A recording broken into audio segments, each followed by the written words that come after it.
Bonjour à tous, j'espère que vous allez bien. On se retrouve pour le 46e épisode des créatures de Skull Island de 2005. Aujourd'hui, je vais vous parler du scorpionpède. Donc, les scorpionpèdes, Népapède harpagabdominus, signifiant pied de scorpion à abdomen et à grappin, de leur vrai nom Scorpiopleura, mesurent entre 60 et 91 cm de long. Malgré leur apparence de scorpion, ce ne sont pas des arachnides, mais par évolution convergente se sont adaptés à un plan corporel similaire. Ils sont en fait un croisement entre un scorpion et un mille-pattes.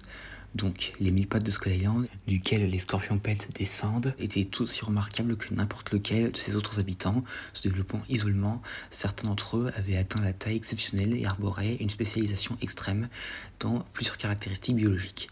Chez certaines espèces, ces caractéristiques étaient si extrêmes qu'elles justifiaient leur inclusion dans une nouvelle famille, les néopèdes de Skull Island.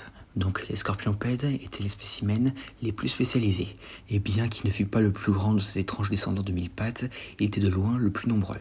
Les colonies de ces invertébrés prospéraient partout où les plans d'eau étaient bordés de cultures suffisantes de leur nourriture préférée, les algues. À l'état larvaire, c'étaient des nageurs prédateurs. À l'âge adulte, ils vivaient près de la ligne d'eau et broutaient des algues sur des rondins, des rochers et les troncs d'arbres grâce à leurs pièces buccales en forme de cisaille. Comme les autres néopèdes de Skull Island, les scorpionpèdes possédaient des pattes spécialisées, leur première paire servant à brouter.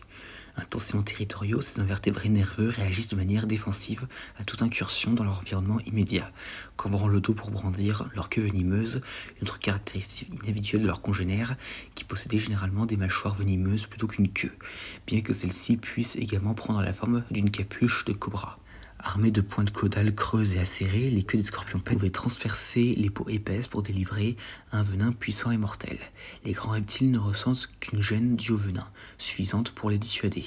Pour les animaux les plus petits, dont la plupart des mammifères et des oiseaux, une seule piqûre pouvait être mortelle. Le venin a l'action rapide, tuant en quelques minutes. La plupart des créatures savaient qu'il valait mieux ne pas pénétrer dans les pâturages des scorpionpèdes. Les œufs sont pondus sous les branches ou de la végétation surplombant l'eau. À l'éclosion, les petits tombaient dans l'eau où ils commençaient à chasser, nageant librement, dépourvus de pattes externes. Et ils atteignent généralement leur taille adulte vers l'âge de 3 ans. Donc alors, les scorpionpèdes font une apparition dans la version longue du film de 2005 où ils ont attaqué l'équipage ignorant qu'ils avaient pénétré dans leur pâturage. Mais les créatures se sont repliées lorsqu'ils ont senti le pteranodon arriver. Ils apparaissent également dans la version jeu vidéo du film où ils sont des ennemis récurrents pour le joueur quand il incarne Jack Driscoll. Et à part ça, c'est à peu près tout ce que j'ai à dire concernant les scorpionpèdes. J'espère que cette vidéo vous aura plu, n'hésitez pas à me dire ça dans les commentaires, et à la prochaine.